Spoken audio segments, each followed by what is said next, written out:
Kloda, janë të sinqerta që shkëmbem atë natë, sidomos kur vinë ato, bëhen ato 4-0-t.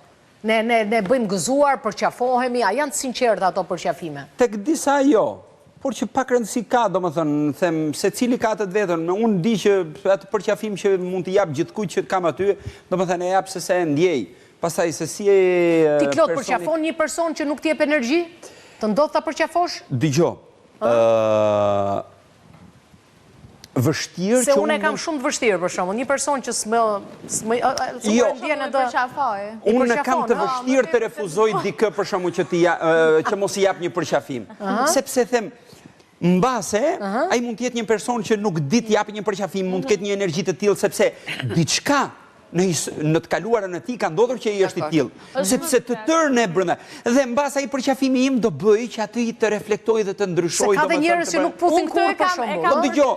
Unë me ka për gjë tjetër, ka ca njerëz që japin energji të keqe. Po edhe nuk puthin kurrë. Jo.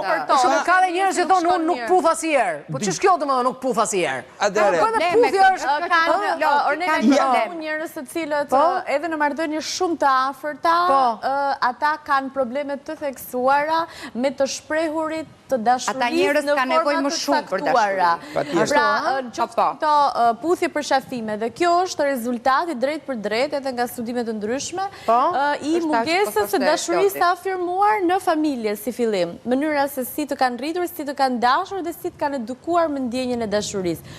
Jam shumë dakord dhe kam vërtetuar atë që tha Klodi. Unë jam rritur një njeri me shumë vëmendje për kushtim dhe shumë dashuri, po ashtu edhe fizike, në prekje të përqafime, dhe kam patur në një kam qenë dikur prezente në një vend pune ku njerëzit që vinin në fakt ishin të shtresave të larta të shoqërisë, por shumë të ftohtë. Edhe teksa depërtoja më tepër tek ta, dilnin që problemet i kishin shumë herë më të thella, nga sa mund të mendonim ne apo fasada e tyre. Edhe nëse ti qaseshe pozitivisht, apo me një përqafim, apo ta bëje ti hapin e para, ajo që merri në këmbim ishte një dashuri e shumë fishuar. Thjesht ata kanë sa norma të caktuara, ndoshta një mur që i është imponuar me kohën dhe me vitet. Megjithatë, të shpërndash mirësi është në të mirën tënde në fundit, sepse nëse komuniteti apo qoftë të kolegët e tu, njerëzit e tu janë të lumtur, jeni të gjithë mirë.